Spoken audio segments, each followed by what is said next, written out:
You know when you've got like a plastic drinks bottle? Yeah. Right, water or a sports drink or whatever. Does anyone actually like the little nozzles? Oh, the one like the Lucozade ones. Well, yeah, like I've got a Lucozade now, like some isotonic thing, because I'm under the weather, so apologies in advance, because I'm going to sound like shit, because I feel like it. Okay, so I've got to lay on the table, like, for the listener exactly what kind of nozzle thing we're talking about here, because if we're talking about Lucozade, we're talking about, like, sort of a nozzle, but it's got almost like a one-way valve in the top of it. Yeah. You've got to kind of suction through, and you get, like, high-powered pressure liquid coming through. Yeah. Because you've had to suck liquid through I hate it. Through a weird valve. I kind of like it, but I get that it's weird. I think it's my own particular brand of autism, where, like, sucking on straws and things, like, just makes my skin crawl. I don't like the feel of it. See, I'm the opposite end of the spectrum. Gotta have straws. Fucking love being able to direct where the sensory is gonna be. You see, I'm the other way around. I don't like my lips and cheeks being sort of closed and doing sucks up. It makes me feel... It's the same feeling as, like, my fingers touching denim. It just makes me feel like, I can get and respect that. I know it is a divisive choice of bottle top that they have employed. It drives me up the wall. Looks like they do that sort of high-pressure one, but any water bottle or sports drink bottle where it's, like, a small nozzle, like, if I will just, unscrew the entire thing so I can drink normally... The only way I get round it is to just, like, open my mouth, squash it, and just, like, feel a super soaker blast just hit me in the tonsils. It's just a series of mechanisms designed to slow down you getting the drink you want. Mm-hmm. Fewer barriers between you and the drink. Why are they trying to artificially limit your ability to throw the whole bottle of drink down your face in one go? I'm a responsible adult. I should be able to govern my own intake of Lucozade. You're a responsible adult who should be allowed to make your own irresponsible decisions. My own irresponsible sports drink-based decisions. And that's really what this podcast has been about. 8 years ago, I contacted Laura and I contacted Gavin Dunn at the time. And I just said, right, folks, we got to sort this out.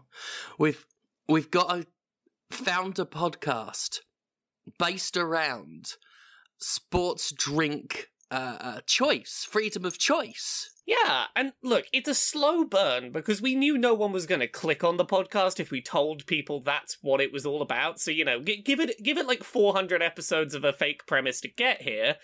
Now it's finally time. Yeah. We gotta get down to brass tacks of acceptable drink bottle tops. We've got their trust. Now look, folks, like I realise that we've pulled a bit of a switcheroo on you here. You in through the door under false pretenses, but this is a Lucozade fancast for Lucozade and Lucozade-based lifestyles. I don't like Lucozade very much. I like the raspberry-flavoured Lucozade Sports isotonic drink. I like that one, which is what I've got. I don't like Lucozade. It tastes weird. It tastes like if cough syrup wasn't trying.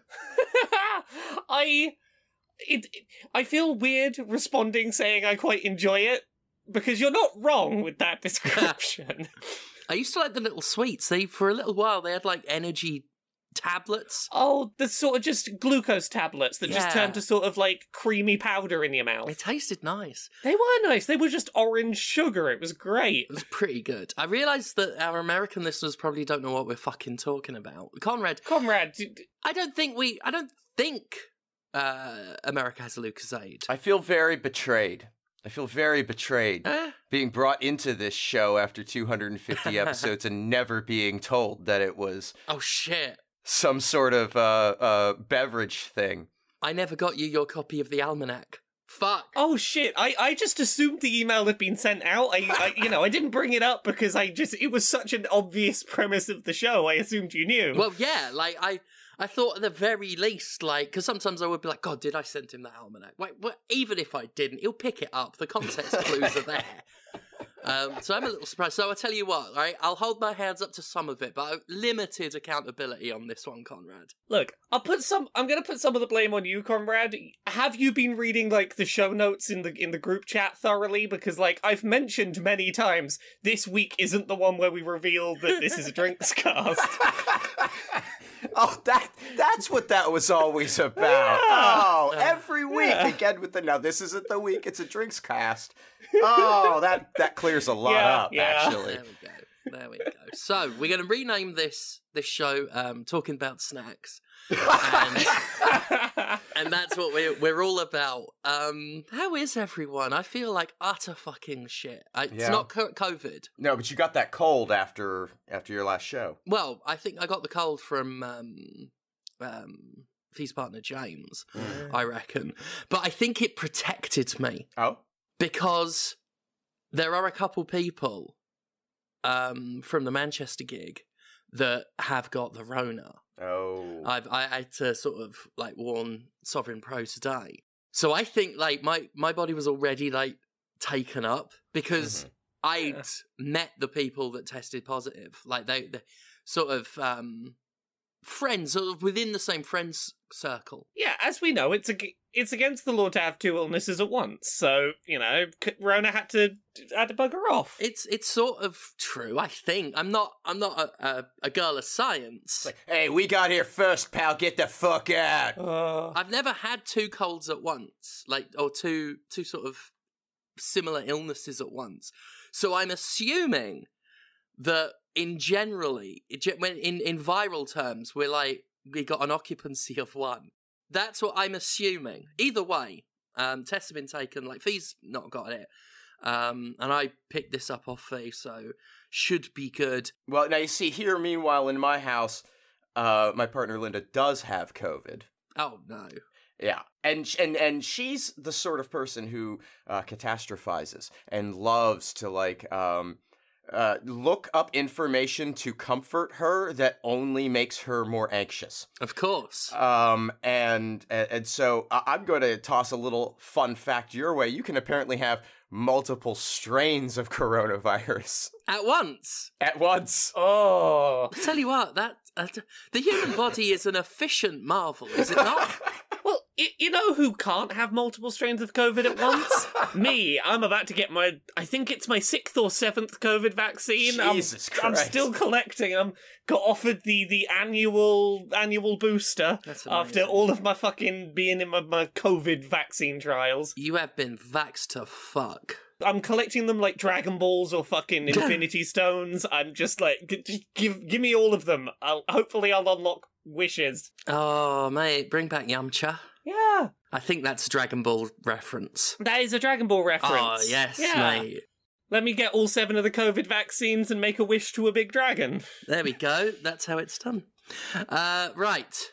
I had a really good weekend. I might feel like shit now, but I had a really good weekend. I had a good weekend too. I was out in front of a crowd. I'm told there was 500 in attendance at the debut Sovereign Pro show in Manchester, where I got to chokeslam Kid Bandit onto Simon Miller's back.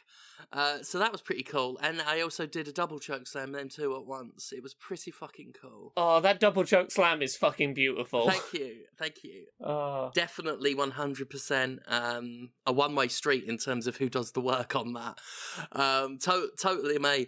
No, it was fucking amazing. The crowd reaction was deafening. Like, overwhelmingly fucking deafening. You know, my debut at North Wrestling, I mean, you've been in the crowd, Laura, for a North Wrestling crowd reaction to yours truly, and that's loud. But when 500 people are doing it, and almost all of them seem to be on my side. I spoke to Shotty Horror backstage when I was nervous as fuck, and he just went, "Oh wait, no, this is your crowd."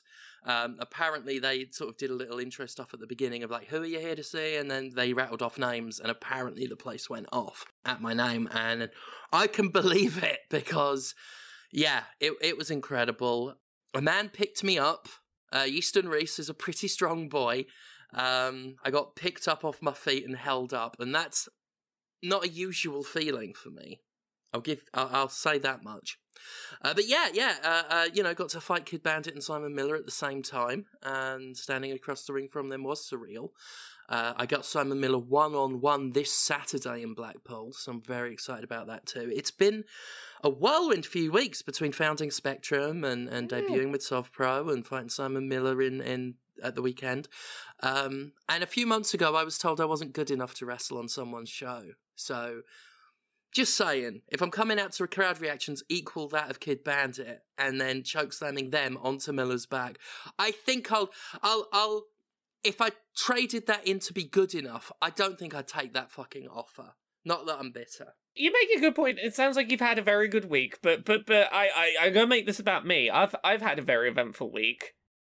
They released a poster for the Mario movie, the Chris Pratt terrible Mario movie. Oh yes, and yes. At the time that we record this, the trailer, like I think when this goes live, the trailer still won't have come out, but like the poster's up right now.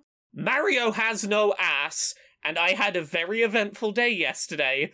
As people tagged me in threads about, like, hey, ask the person who wrote the book about Mario's ass to explain why Mario needs a better ass. That was my yesterday, and I've never felt more culturally relevant than when I'm getting tagged in, like, the comments of IGN and Polygon articles going, why didn't you interview the Mario's ass lady about Mario's missing ass? He has no ass on the poster. Why are you not asking the important questions? That's how my week's gone. A few months ago, they told you weren't good enough to write a book about Mario's ass. Right. You know, there were days where, you know, I worried maybe I've not got it in me to write a book about Mario's ass, and now, when Mario has no ass in a movie poster, who do people come to? Oh, it's me. Right. The knower of Mario's ass. They light the butt signal, and you arrive on the scene. I can't. This is the first time I've actually looked at it. That's a travesty. Right? Like, that. There is just nothing there, right? Yeah. Nothing at all. I mean, if it were any smaller, it'd be concave. The man's a plumber. It's a character identifying feature that he have a slightly outsized arse. He lands on, like, enemies' heads with his ass. Right? Like, that's gonna fuck his tailboat up hard now. There's no cushion for that pushing. Look, if we talk about Mario's ass from, like, a functional perspective, it needs to do two things. It needs to have enough muscle mass to be able to do jumping and hitting the blocks up above him. He's got to jump, he's got to have glutes, but he's got to have rested on his laurels enough that he's got padding on that ass. He's got a layer of fat over the muscle so that he can do ground pounds. Neither of those is represented in this ass. I realize he's wearing overalls and not jeans, but there is no low-rise jean on earth that's gonna show me his crack while he's working underneath my sink. That's just not gonna happen. Here's the thing. If the tailored cut on the overalls wasn't such to, like, really accentuate the upper leg as being slender, I think he could have gotten away with it. If you have deliberately baggy overalls, you can hide it. But these seem tailored to highlight his lack of an ass. He's got an almost Donkey Kong-esque shape in the sort of, like, top half is, you know, top heavy, and then it really tapers in at the ass.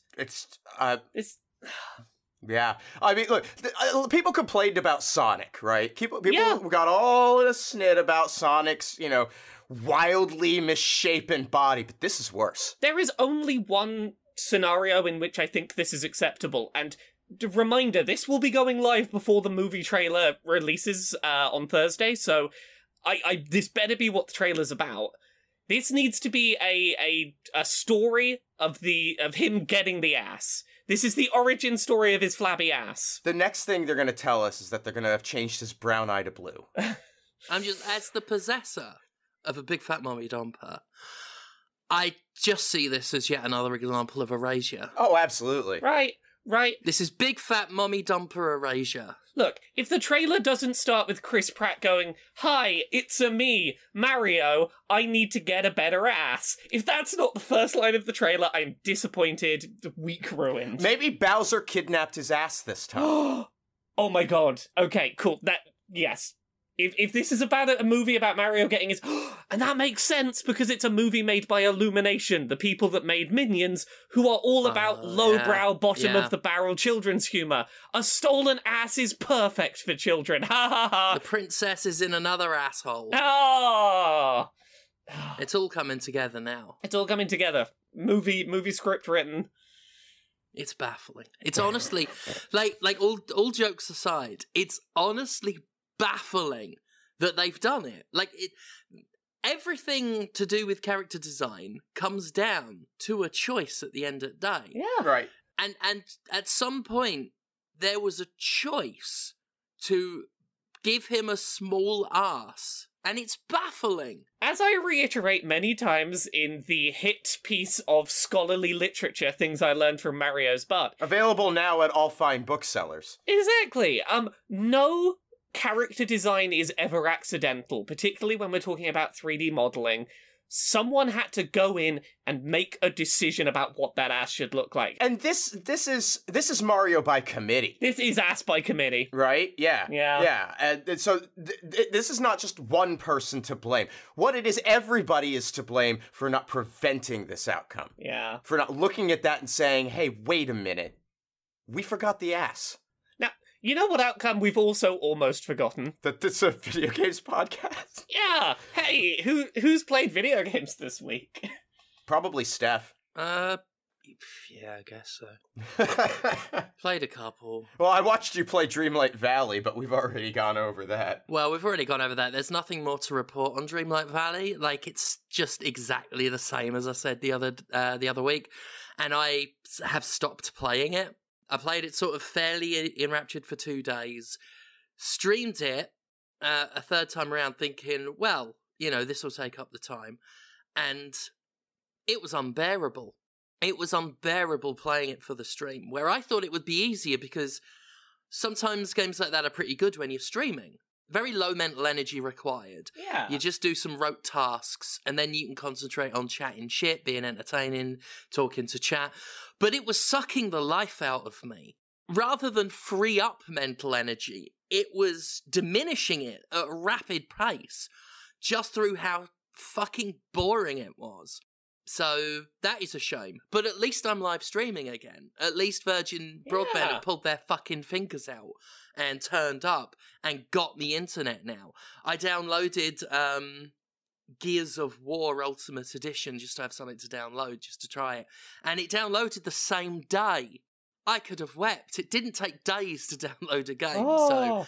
So I'm living life in the veritably fast lane now. You're living the most bougie of lives. You can download things again. Yeah. I didn't put it down on the show notes, by the way, but I've been playing some Gears of War shit as well. But yeah, Dreamlight Valley, yeah, it's dull. It didn't look compelling in any way, no. It's gorgeous. It is beautiful. Very pretty to look at.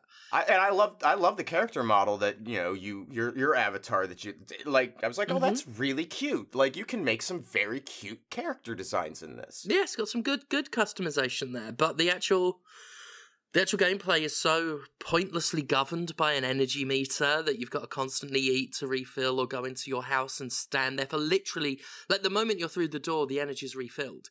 And it must be a holdover from when this game was had a lot more of Gameloft mobile experience baked into it. Right. I feel like this game the monetization was way worse at some point in development. It's the only way to explain some of the grindier elements of this game. The energy meter is like the most egregious example. Like, why is it there?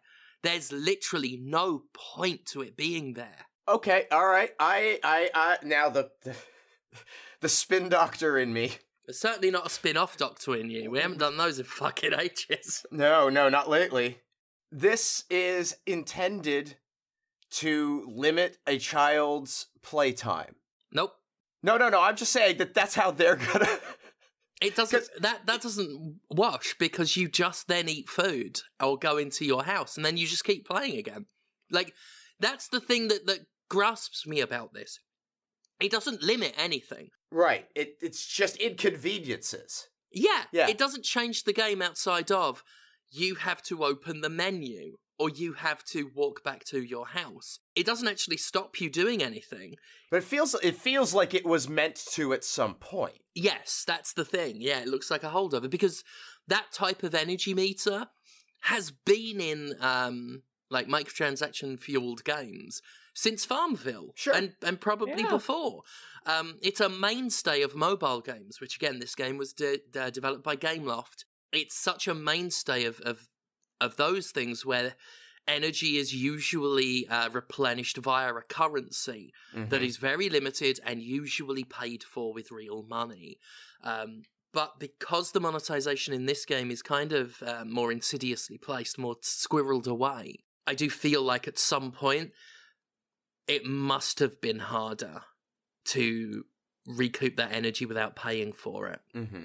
Mm. It's the only way. That, or it's purely a lack of ability to have an original idea. And I see this in games sometimes too, where a feature is in the game not because it makes it better or even makes contextual sense for the game, but because other games in that genre have it. So they have it too. Sometimes it's even just, that's how we usually make games, Yes. and we can't think of doing it a different way in a different context. Exactly. Just an inability to imagine doing it another way. So it could be that that's the most generous read I have on it, is sheer intellectual stubbornness. I hesitate to say laziness, but certainly a lack of imagination, that they simply can't envision doing it another way because it's how they always do it. Because in terms of gameplay or even potential to monetize, it brings and does nothing except inconvenience the player. It's just annoying for no end, no reason. So it's very confusing. And that's about all I can add, because everything else I said last time around is it still holds true. It's just fucking boring. Yeah. Yeah. That is about the biggest sin you can give a game, is just, it's boring. Mm-hmm. I'll talk about a thing I've played. I don't have to say too much about this one, but I finished playing through Return to Monkey Island this week. Generally, really enjoyed that game, with, like, one caveat I'll get to in a minute. But, like, most of the way throughout, I thought it was, like, very charmingly written. The puzzle design, at least in the sort of casual default difficulty, there was very little in the way of bullshit puzzles. There was very little in the way of moon logic that required you to, like, mash A on B until C happened. It was a well-paced, funny, sweet adventure that I generally think works really well, with one exception. I really don't think the ending of this game works, and I'm trying to work out how to talk about this in spoiler-minimal fashion. I think the game, through most of its runtime, makes it clear that while you're ostensibly going on a quest to go find the secret of Monkey Island, it's made clear throughout, maybe, you know, that's not the most important thing in the world, and, you know, maybe stop and think about that for a second. And I'm okay with the idea of an ending that plays around with subversion of expectation if done correctly. That wasn't that kind of a thing in the original Monkey Island? Yeah. That nobody even knew what the secret of Monkey Island was, that there was a secret there? Yeah, and, like, here's the thing. I'm hesitant to say too much about the ending. Sure. But, like, all of these things in theory, I understand. And I think there's a really good ending that you could have made with that they very almost did. There's this running joke throughout Return to Monkey Island about how Guybrush is really bad at ending stories. There is a framing device in this where Guybrush is telling a story of this adventure he went on to someone else, and he keeps bringing up the fact he's bad at finishing stories. And I really feel like they use that as an excuse to hand-wave away having a compelling ending to this game. In a way that's, like, it reminds me of Far Cry Blood Dragon when it tried to do the, here's an annoying, irritating tutorial because we're making fun of irritating tutorials, but you still put an irritating tutorial in. Right. It kind of has that kind of feel. It, right when it's reaching its climax, it just completely does a random turn to something else, doesn't explain why the fuck it did that, and then tries to, with no context, sort of get back to what it was doing. Also, and I feel this is really important to note, the game does not make it clear, A, that there are multiple endings to the game, and B, how close the ending is to occurring. So there is a dialogue choice that looks like any other dialogue choice in the game that, without much warning, ends the game, and gives you one of 5 endings depending on which of the 5 choices you picked. And if you're anything like me, and you go through games like this working down the list from top to bottom, picking every dialogue choice to see all the content before you finish the dialogue. Right. Yeah. You click on the first option and it's like, no. That was you committing to an ending. You can get some really fucking narratively unfulfilling endings because you don't realize this is a serious choice that's impacting how this narrative's going to end. Cool. And look, this is literally like the last 10 minutes of the game. And there are certain endings which, if you pick them, I'm like, okay, I see what you were going for. I see what you were trying to do. You kind of closed up the narrative threads you were leading up to. I just feel really let down by this ending, and I want to talk about it at some point in, like, just completely spoilery terms, because it's not enough to make me not have enjoyed the game. Right. And I want to play it through again. I'm going to play it through on the harder difficulty puzzle mode. I'm going to play it again. And knowing that this bad ending is coming, I can brace for it, but, like, I finished this game and felt cheated and confused. I went downstairs and had to go ask Jane, who is more familiar with Monkey Island than me. Like, some big out-of-nowhere thing with no explanation happened near the end, and I had to go to Jane and go, is this a reference to a thing in a past Monkey Island that I either don't know or don't remember? And she was like, nope, that's not a reference you're not getting, that's just a thing that's happening.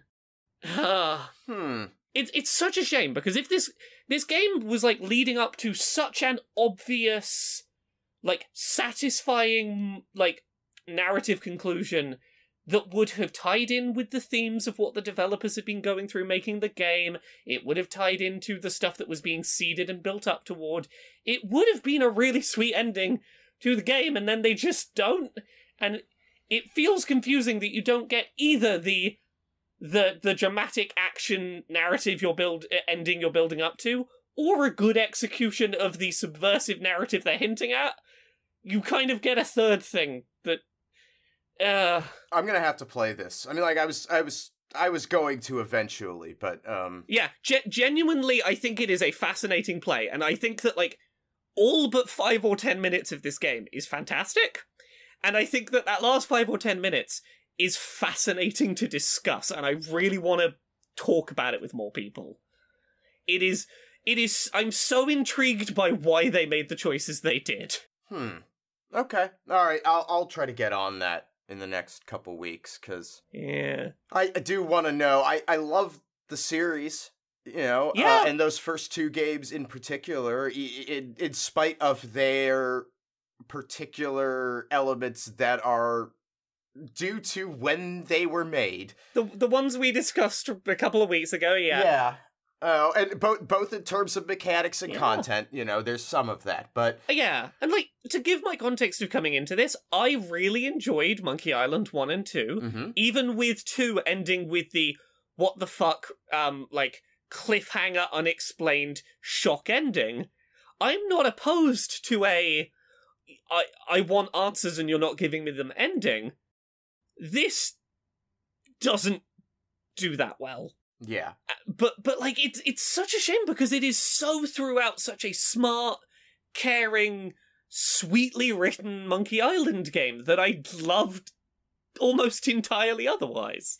There's also there's a tone thing about Lucasfilm games. You know, not LucasArts games, that comes later. Yeah. But there's a tone thing about Lucasfilm games that is very flippant. That's very sort of casual about its storytelling and conclusions. You see it across basically all of these fucking things. Maniac Mansion, Zach McCracken, and Monkey Island is no exception. Now, is this a function of that kind of philosophy coming from these creators who are returning to this together for the first time in decades, or is it just bad? I don't know. I can't wait to play. I feel like... Because here's the thing. I want to say this, like, the best way I can without spoilers.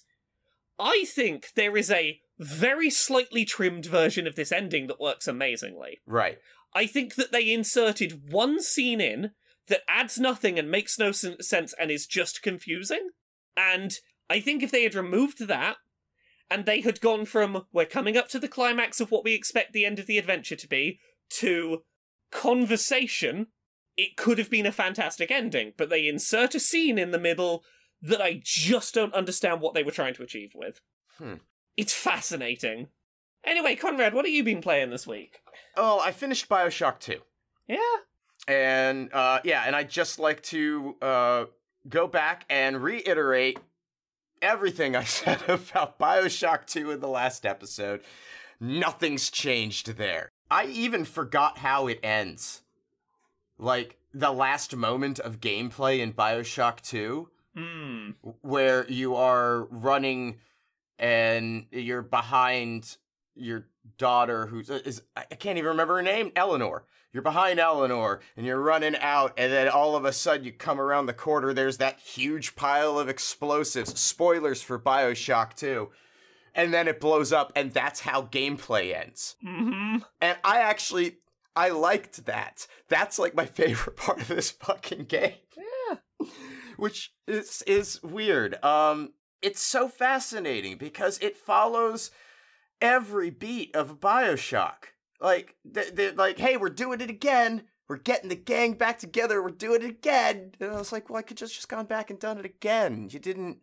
Yeah, it's a bummer. But then I started playing Minerva's Den, which is the second DLC that they released for BioShock 2. And this is much better. It's just much better. If for some reason you got BioShock 2 and were disappointed or just forgot about it, because months had passed and you never got around to playing Minerva's Den, you should. It's an intimate story, but it adds actually a lot to Rapture. It doesn't feel out of place, despite being wholly separated from anything going on exterior to the events of that, albeit theoretically having implications, but not. It doesn't matter. None of it matters. It's self-contained. It's well-written. There are interesting characters with motivations, and the ideas that it introduces are very cool. It is a good, short BioShock experience. It does differ in a few ways that I'd forgotten about it. It's super linear. And BioShock 2 is very linear also, in a way that BioShock 1 felt more open because you kept passing back through areas, whereas in BioShock 2, you take a train to a spot, you do things there, and then you move on. This is just even more explicitly linear than that, even in the way that you, get your weapons. You pick up a weapon, and that's your weapon now. There's no using power to the people stations to upgrade them. Later, you might find an upgraded version of your weapon lying around, and you'll pick that up and replace your old one. And it's possible to just, miss weapons, which is fine, because later you'll find an upgraded one, maybe. I completely missed the machine gun, I think, in the first section of the game. It also... You almost do have to have played BioShock recently, or BioShock 2 recently, to play Minerva's Den. You don't have to play a lot of it, but just enough to, refamiliarize yourself if it's been a long time since you've played, because it's operating under the assumption that you are very familiar with BioShock. You're getting a bunch of the guns and a bunch of the plasmids right out the gate, and expected to be able to use them against generally late-game enemies or mid-game and later enemies from the series. So it doesn't fuck around. It launches you right in. That's great for pacing. And you feel less of the sense of exploration in Minerva's Den, but the content is so much better within that I don't give a shit. And then it's over in 4 hours. That's what I wanted. I shouldn't have played BioShock 2 at all. It's just I'd forgotten what it was. But Minerva's Den is great, and people should play that. So, yeah. Steph, you play anything else? Yeah, there's one I played several weeks ago that I forgot to mention. And because of that, I'm not going to be able to tell you very much, because of my, terrible lack of memory. But I did want to mention a game called Franken, which is available for free on itch. It's a turn-based RPG that you can play in under an hour, It's very funny. It is poking a lot of fun at RPG convention. It could quite readily be compared with Undertale. It's got a lot of that similar sense of humour, but I do think it stands on its own as well.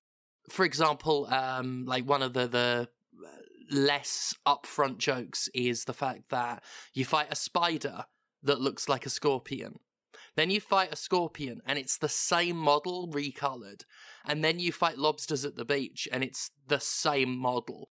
There's one fight with like a living 3. I think it's called like 3-man or something. It does 3 damage, and you only deal 3 damage, but it's got more hit points than you.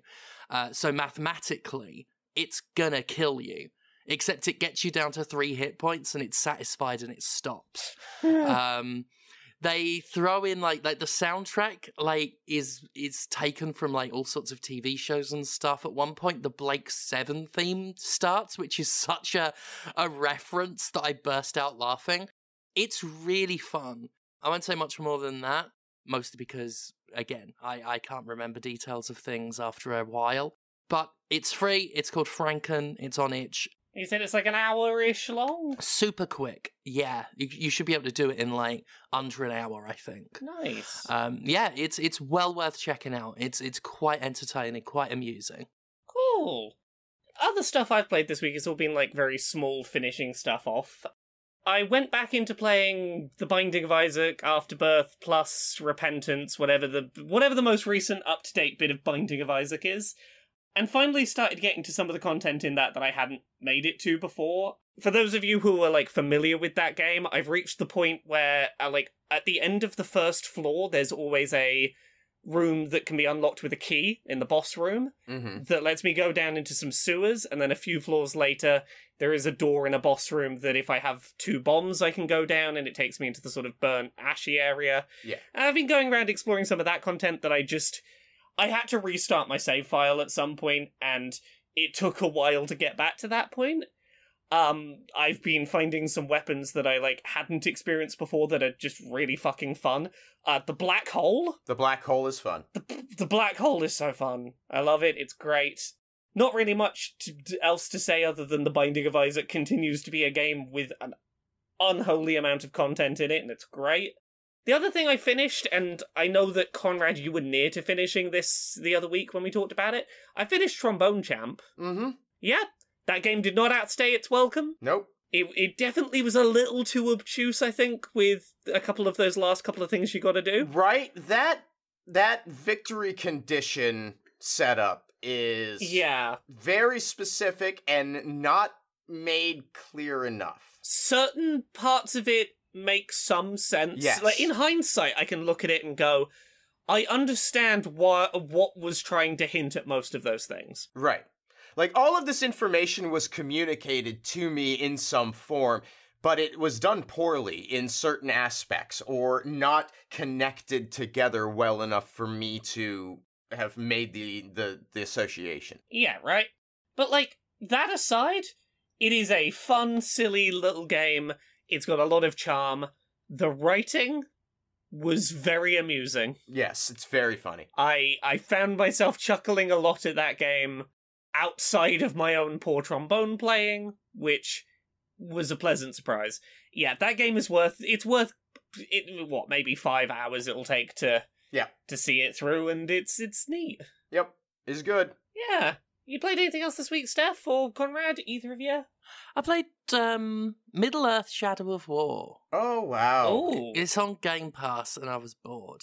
And Middle-earth: Shadow of War, of course, is the sequel to Middle-earth: Shadow of Mordor, which was a critically acclaimed game, earned a lot of goodwill, and Warner Brothers spunked all of that goodwill up the wall with Shadow of War by making it a loot box-riddled nightmare. The PR backlash on that was so bad that they had to take the loot boxes out. Another fine example that we've seen many, many times of developers having to put in way more effort to deal with really shitty decisions made before release, rather than actually work on making the release better after release. They had to drag it up to acceptable. thinking that a quick buck could be made, more time and effort was poured into the game than was necessary for literally zero financial gain. Outside of the fact that they probably made a good deal of money before they did this, because it really is about taking as much as you can before you stop getting away with it. But anyway, Shadow of War is one of my favourite examples of how loot boxes negatively affect a game and the way it plays, because not only was the entire marketplace taken out of Shadow of War, they had to rebalance the entire game to make up for it, because without the ability to spend real money to fast track things, the game was interminably grindy. Yeah. It was so unfun. It's almost like you could draw a direct line between those two data points. Yes, indeed. By the fact that, yeah, you can. You know, if loot boxes didn't negatively affect a game, if they were always so optional, then you wouldn't need to rebalance the way your game plays to account for their removal. So it's always been my favourite example of what a loot box can do to a game, because it's such strong evidence. But I never did go back to the game. At the time I said it was too little too late. I'd moved on. I'd played Shadow of War. I was fucking disgusted with it. I think it ruined the Nemesis system, because the idea of crafting, of interacting with all of these orcs in this hierarchy and having some of them become personal enemies and have their own sort of unique character traits that can grow and change. All of that was thrown out the window once the orcs themselves became contents of loot boxes. Once orcs were loot, the Nemesis system fell apart, because at that point, it's not a unique experience with characters that change over time. They're just drops. They're just content. So it undermined the whole thing. Now, I have not touched it really since then, since back when the whole game was a lot fresher. Going back to it, it's still not a patch on Shadow of Mordor, because, you know, it's a repeat of the Nemesis system, which was very fresh feeling with Shadow of Mordor, and here is just a lot of stuff we've seen before, with a few extra little toys thrown in, and just so many more orcs, which doesn't help. Like, even though the loot box stuff's gone, you're still just, like, drowning in orc captains, to the point where they all bleed into each other. It's a lot easier for you to start seeing the same names, the same traits, the same design, the same enemy designs over and over, with things that are supposed to be a lot more unique and personal to the player. It's fine. Outside of that, it does for me streaming what Dreamlight Valley didn't do. It's very low mental energy. It's, you know, interrogate an orc to find out details about one of the orc captains, look at their strengths and weaknesses, then go and kill them. That's about it. Yeah. It's just more of that, and it's fine. I think there's only so much you can do once you've designed a game to support a loot box economy. There's only so much you can do to remove that vandalism, but it is a lot better without it. It's nice to just not have it. Yeah. That's that, I guess. That'll do. That's pretty much what I played. God, I feel ghastly. Well, I think if that's everything that everyone's played, should we get on to some newsy bits for this week? Mm-hmm. Yeah, let's do that. We got a few. Let me have a look at what's on here, just so I make sure I try and save something less terrible than could have been, was saved for the end. I'm like, what do I make the last bit of news this week, and then I'll know where to start. Let's start with Activision Blizzard news, because of course there's more of it. There's always more of it. This news story broke on the same day as Overwatch 2 released, which I just found, very prescient. Following investigations, the National Labour Relations Board has found that Activision Blizzard withheld raises for QA testers at Raven Software who were campaigning to form a union. That sounds like union-busting behaviour right there, huh? Yeah. Yep. We'd heard allegations of this before, and this has now been sort of found as part of what was going on. Yeah, it definitely seems like they were actively trying to financially disincentivize anyone being involved in the formation of a union. Because this is on the table now, it means that as part of the ongoing negotiations to come to a collective bargaining agreement, those QA testers have a much stronger footing now to go. One of the things we need you to agree to is to give those QA testers a raise in line with what they missed out on when you deliberately didn't give them a raise. So that is something that is now a chip on the table for the ongoing disputes that are going to be a back and forth for a fairly long time. As stated by the NLRB chairman, this bit of news is a preliminary win for the union, and it does give, in their words, the QA testers a little bit of leverage moving forward. And as has sort of been explained, because it's been demonstrated that union busting shit went down, now the union has a position to push a bit harder in union negotiations, because they can demonstrate, you treated us poorly for exercising our right to a union, we're going to make you pay for that a little bit. So, we'll see what comes of that. It should be in no way surprising that Activision Blizzard did this. Yeah, I mean, the obviousness makes it no less disgusting. Yeah. Obviously, we all know that. It's just shameful. It's just shameful. And always puts paid to what these corporations say in public when while they fight tooth and nail against things like unionization, they always start with that. Well, we support their right to do it.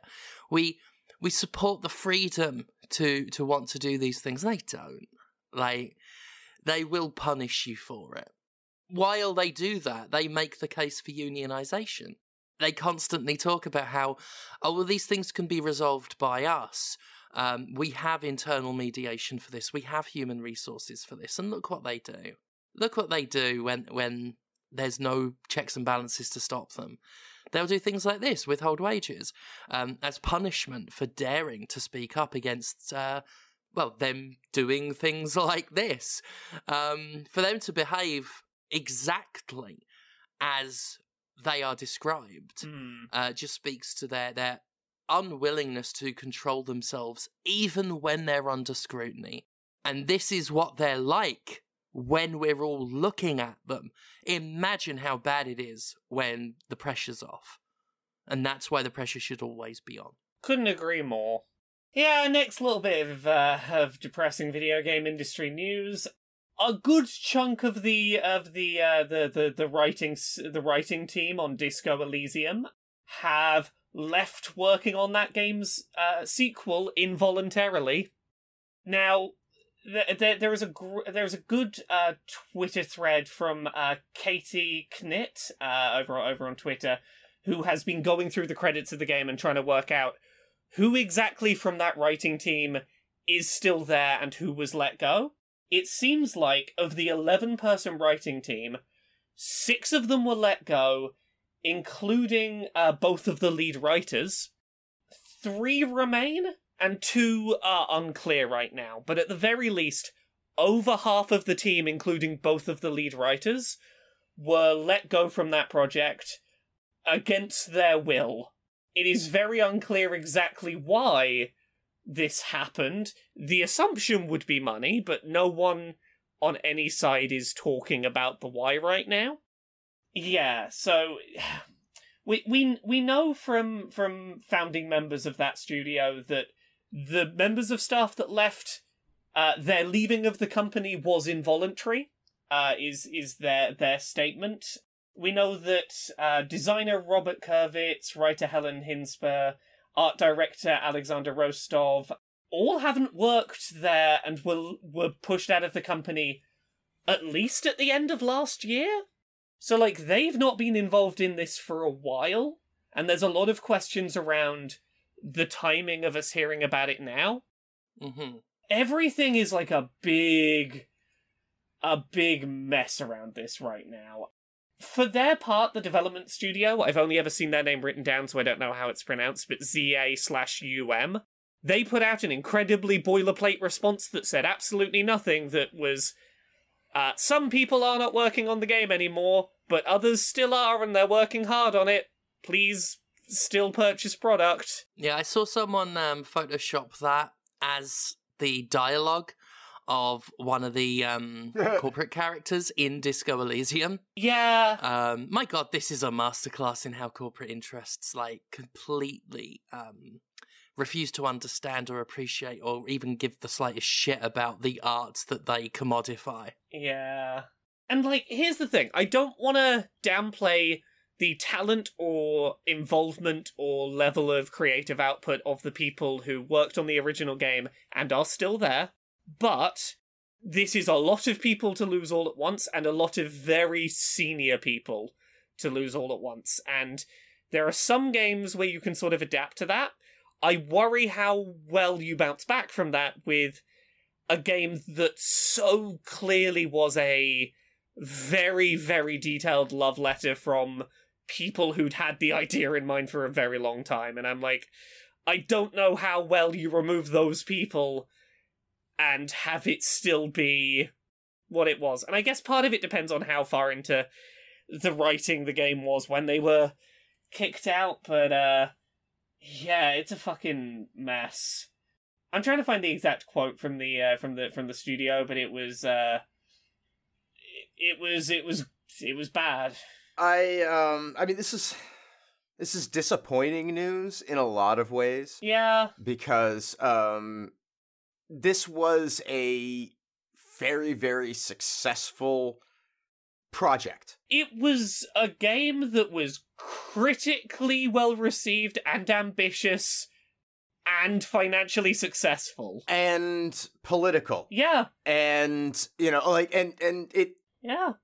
God, you know, because, I mean, there's always the, I don't know, video games, art, whatever. This is indisputable. Yeah. It is utterly indisputable. This is a piece of art. Yes. There is no objective measure you could apply to it that wouldn't make it art. Yes. And I'm trying to avoid putting too much, like, auteur stuff going on here and I'm trying to avoid being too much the person whose name we know is gone and therefore it's going to be terrible. No, and I understand and respect that. But also I feel like this is a very specific case of a very specific game that feels like so much of what it is came from... Yeah. This isn't a situation like where there's just an auteur left and now, oh, it can never be that. This is like 60-70% of like major team members. And that's not to say that there weren't other contributing people underneath. Yeah. You know, other contributions. Sure, we all collaborate, it all comes, but when it's this much of it. Yes. When it's this many and it's seemingly all of the senior folks, that is a bad combination of things to happen when you're hoping for a sequel to a very ambitious project to do the difficult second album. And now also to have some fairness to this, you know, that writing staff that has been dropped, there are a few of them that had left even before Disco had released. Yes. You know, so that's not related to this, but there are, it looks like 3-4 core people, like critical people at the top of this that all within a few months are one by one out the door. Yeah. And the suggestion that has been made that this was involuntary, there's been a shift in power. Yeah. And there comes a, you know, I hate to say it, but you could sort of, there's a little, remember how much merchandising there was for Disco Elysium? Yeah, I do. Right? Doesn't that seem weird? I mean, for a game like Disco Elysium? Yeah. And I want a successful, you know, like a successful group of people who put out a great project to be able to profit from it. This is an avenue forward. It could fund more great art. But at the same time, Disco Elysium had a lot of fucking merch. Look, this is exactly like it's very simple to lay out what's happened here. A game that is largely a very direct critique of capitalism, among other things, is also a product that had to exist within capitalism. Yep. And capitalism ate it. It ate it. Yeah, it looked at a piece of media and said, deeper thematic elements? Never heard of them. Gotta sell hoodies. Yeah, it's got a really good limited edition, though. Like the collector's edition. My God, you should see the holographic effects on the art book. It's really good. Like, I like that exists because I want to financially reward the people that made a thing that I like, and I'm happy to own a thing for a beautiful piece of art. Yeah. Yep. It just, if I could do that without, like, the things that come later with capitalism. Can I just have a little capitalism? Just a little? Can I have just a little capitalism? No. No capitalism for you. Yeah. I found the studio's white background, black text Twitter image. Solemn JPEG? Yeah, solemn JPEG. Like any video game, the development of Disco Elysium was and still is a collective effort, with every team member's contribution essential and valued as part of... Good choice of word. Yeah. Good choice of word. Hang on, I just want to roll back. I like that choice of word. Collective. Yeah. Interesting choice of word. Yep, collective. At this time, we have no further comment to make, other than that ZA/UM creative team's focus remains on the development of our next project, and we are excited to share more news with you on with you all soon. Hey, we're not going to tell you why it happened, but please be excited for product. Oh dear. So yeah, that's just disappointing. Can't we just let people who have good creative ideas make things free of the yoke of capitalism? Never happening. No. But they're hiring. They're currently hiring. Yeah, they're hiring for like 6 new positions right now, so go get those job openings, I guess. A slightly less heavy one. You know how, like, Sony's been bringing more and more of their, like, PlayStation games to PC? Yeah. Which has been pretty nice. It seems like that's going to be a trend going forwards, and one of the questions people have had about that is, will we ever reach a point where they're day-and-day releases, where they come out same day on PlayStation and PC? And I think most of us assumed the answer is no. Yeah. And, like, for now, the answer does seem to be no, but the answer that Sony has given is actually a lot better than I anticipated. As a statement that was given this week, they plan to have at least a 1-year window between launching on console and PC. Reasonable. And you know what? A year is a very reasonable length of gap. Yeah. I'm very okay with 12 months is close enough to the original release that people aren't going to feel like they're completely missing out, but enough time for you to, I guess, push people towards console if that's what you want to do financially, and or, have time to build the PC port. I wait a year to play most major releases that I'm going to play anyway. It's fine. Yeah. It's fine. Do it. Yeah, a year's gap is honestly, like, if they reach a point where every major release they do comes to PC 12 months later, that is better than I ever expected out of Sony. Well, and then, they can also time that to their PlayStation Plus, release on console. Yeah. For their major titles a year later, and everybody's happy. Yeah, you get a new wave of people playing it on console and talking about it because it's on PlayStation Plus at the same time as the PC audience talks about it. You get a second wave of people saying your game's good. Yeah, I mean, I think the fundamental difference between Microsoft and Sony is that, a huge portion of the planet isn't using computers running on Sony's operating system. Go figure. Yeah. Obviously, no, why would they put it out day and date? They got the console for that. It's a completely separate ecosystem. But I do like the idea that's hinted at in this article about live service titles being day and date. Yes, which I understand from the perspective of they want people to have more people to play with. Well, then live service games only live 3 months. Yeah, that is fair. Right? No one's going to be playing them a year later if that's when you bring them to PC. Yeah, it's too, that a year is too long to hope that a live service game will be reinvigorated by the arrival of another platform's players. That they just don't last that long. Yeah, you need as many players as possible all at the start. Yeah. Yeah. Yeah.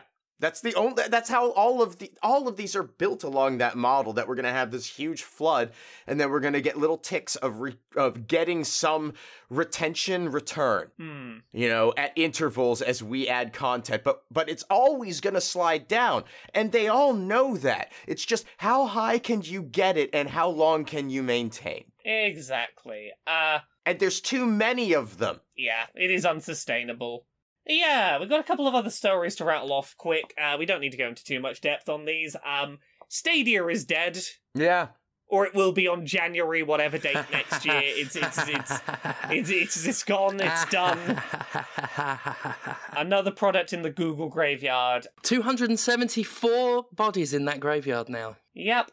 You know what? Like, look, other than, like, the obvious things we have to talk about, like, developers not being told that it was being cancelled until the news was already public, shit like that's, like, bad. Honestly, my main takeaway from this is I am surprised that they are offering to pay back everything that everyone spent on Stadia.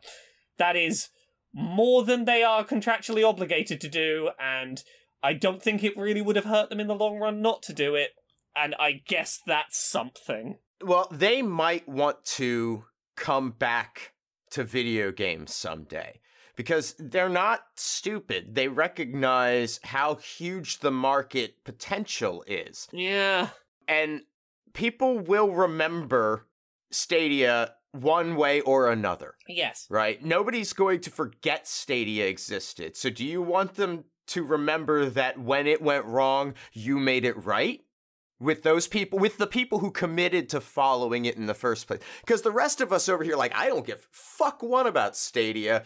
I don't trust it. I don't think it's a practical platform. Its longevity was always in question for me personally.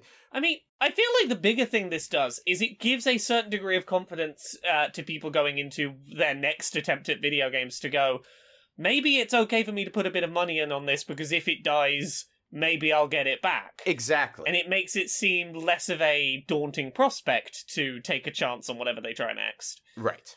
Yeah. And for those of us who watched them do it from the outside and sees them do this, it's like, all right, you know what? At least you were fair about it. Yeah. You didn't build up expectations, get people to buy in, and then rug pull them. Yeah. You at the very least, this was a money pit you sunk a lot of money into, and not a financially profitable rug pull.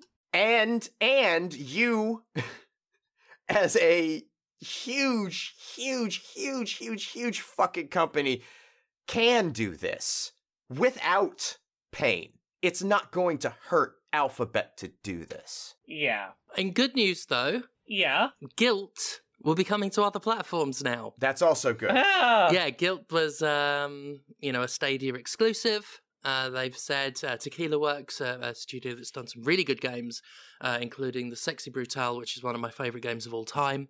Yeah, Guilt was a Stadia exclusive in 2023. It's going to go multi-platform because, it's got no choice now if it wants to still be bought and played. Probably coming to all the consoles and all that. So, yeah, at least there's that. This is far from the worst collapse of a service that has ever happened. Well, yeah. And then, everyone had to have seen it, known it was coming. Oh, yeah. I mean, for God's sake, Phil Harrison, said that ISPs will not, limit data for Stadia because they're in the business of keeping their customers happy. When your VP is hitting out with patter, that fucking naive and honestly embarrassingly stupid. Well, he's probably never had to deal with an ISP. Well, no. Right? He's got some fucking T3 line running directly into his house. He don't give a fuck. Because he has no idea. Very out of touch. Yeah. Very out of touch. And he was supposed to be he was the huge advocate for Google Stadia. And he had no clue how, the average person, what their internet experience is like, to say nothing of their ability to stream games like this. Stadia was doomed from the start because it overestimated how many people were interested and underestimated the challenges in giving it to them. Yeah. Yeah, they Googled it, basically. Couldn't have put it better myself. A couple of very quick stories we'll rattle through, but these two, are just things to keep an eye on for the future that both feel thematically connected stories. The government of Saudi Arabia wants to purchase a major video game publisher as part of a $32 billion round of investments in the video game industry. We don't know which publisher it's looking to purchase, but £12 billion of that money is earmarked for the acquisition of a leading game publisher to become a strategic development partner. So, hey, reminder everyone, Saudi Arabia has a terrible human rights record and might soon own even more of the video game industry. Ubisoft. Yeah. That's what I'm saying, is they already own some, they might own even more soon. Well, yeah. On a similar note, Tencent is aggressively seeking to purchase majority stakes in more gaming companies. Oh! Tencent would like to monopolize the fuck out of the games industry. Yeah, so reportedly they are resetting their strategy for how they want to deal with the video game industry by focusing on buying majority stakes, mainly in overseas gaming companies. Their previous strategy was apparently to be a passive financial investor, just put money in and get return.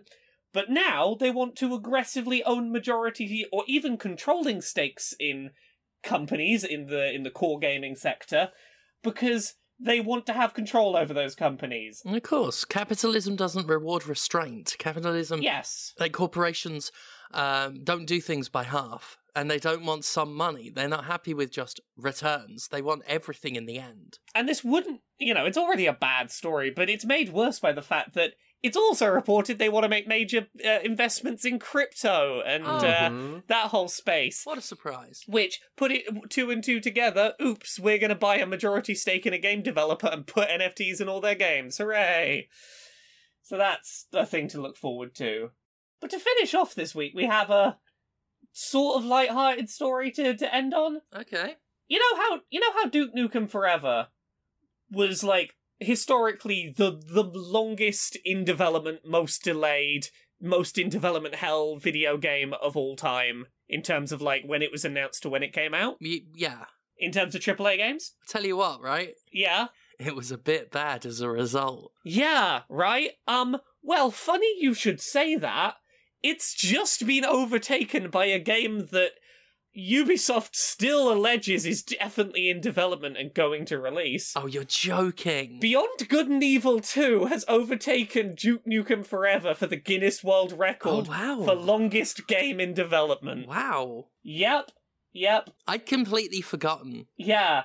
I'd completely forgotten about Beyond Good and Evil 2 at this point. Yeah. So, the previous record for Duke Nukem Forever was 14 years in development. Mm-hmm. Beyond Good and Evil 2 has now been more than 14 years. It has been 5,234 days since the first trailer for Beyond Good and Evil 2. A game that we have seen one completely empty sandbox environment tech demo for 3 years ago, and plot that makes it sound like it's not what anyone would have wanted out of it anyway, so look forward to that game definitely being good after 14 years of it's definitely still happening. Oh, well, okay, so if Tencent buys them, yeah, I can't see this going. Like, if Tencent decides that they want to I cannot see them continuing development on this. This is a 14-year shit pile. Yeah, it's just an albatross. Yeah. Look, I'm amazed they didn't take the opportunity to cancel it when they got a chance, because there was that moment when Michel Ancel... Well, no, now they can't. They've got the record. They gotta hold on to that. Well, no, if they cancel development now, it's I guess... Nah, did they have to release it for this record to stand? Who knows? But yeah, I had assumed they were going to cancel it when... Do you remember when Michel Ancel mysteriously left the company to go run an animal sanctuary? Oh, you mean like in the middle of all of the heat of the allegations about worker abuse? Yeah, and it definitely wasn't a cover-up for any allegations that were going to come his way, right? That was what I was led to understand, that there was absolutely nothing to cover up, and that's why he went to go work for an animal sanctuary from his executive position in the video game industry. But, like, the thing that, like, always got me about that is all of the interviews for Forever about Beyond Good and Evil 2 have really stressed that Ancel was the only person at that studio who, like, was begging for that game to happen, wouldn't let it die, kept trying to make it live. Kept pushing it, yeah. Yeah. Was carrying water for it for a long time. You'd think once he's gone, it's over. Yeah, I really assumed when it went quiet after his departure, it was dead, and then they were like, nope, we're still doing it. So, yeah. Look forward to definitely a not a mess of a video game releasing at some point, maybe a decade from now, from a company whose games we don't support. Maybe Gearbox can take it over. So I think that's everything for this week. I think we did it. We did it. Yeah. We did We did it. all that news. But it's not all we've did. Yeah. It's not all we have did. Laura. Me? Yeah, Laura, you've did other things. I have did other things, yeah. Could you tell us about them, please? I mean, you could go find all the things I do at Laura K. Buzz on the internet. What can you find? Every Friday I upload episodes of Accessibility over on youtube.com/Laura K. Buzz. That's a bunch of videos about accessibility in video games. Go check those out. There's like 100+ of them that have been made over the last 2 years. Other than that, you can support me on Patreon, patreon.com/Laura K. Buzz. That's what pays the bills. As little as $1 a month really adds up. Please chuck some bucks in if you can.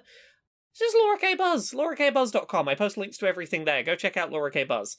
What about you, Conrad? Oh, you can find me at Conrad Zimmerman on Twitter and Instagram. You can hang out with me on Twitch at twitch.tv/that Conrad Zimmerman. Been watching that Alex Jones is a coward. Yeah. I know this surprises no one, but he's not going to testify now. Coward. You can buy anti-capitalist propaganda from me at pinfultruth.com, audiobooks at conradreads.com, and everything I do online gets supported through Patreon at patreon.com/fistshark. And you know who else has a Patreon? Oh, I think I can guess. It's James Stephanie Sterling, yeah. Oh, I was right. Oh. I have a Patreon. Yeah. It's at patreon.com/Jimquisition. You can go on that if you want. Now that I've got my internet back, I'm streaming more regularly. So you can see me there at twitch.tv/JimSterling. Our current wrestling dates look like this. This Saturday, Saturday the 8th of October, I will be in Blackpool for PCW. This is Sterling versus Miller, the one-on-one match. Super excited about that. A match 6 years in the making. It's going to be great. Do feel free to come along. November 4th, Leeds. It has been announced Commander Sterling versus Nathan Black. One of the few people I genuinely hate in professional wrestling. I genuinely despise the man. So I can't wait to kick the crap out of him. November 12th, I'll be in Newcastle for Avant Garde. November 20th, I'll be in Leicester for Wrestling Resurgence. Those are the current confirmed wrestling dates. I'm sure we'll have more news in future. Until then, thank you all so much for listening. Thank you so much for supporting the show, and we'll see you next time. Bye. Bye. Bye.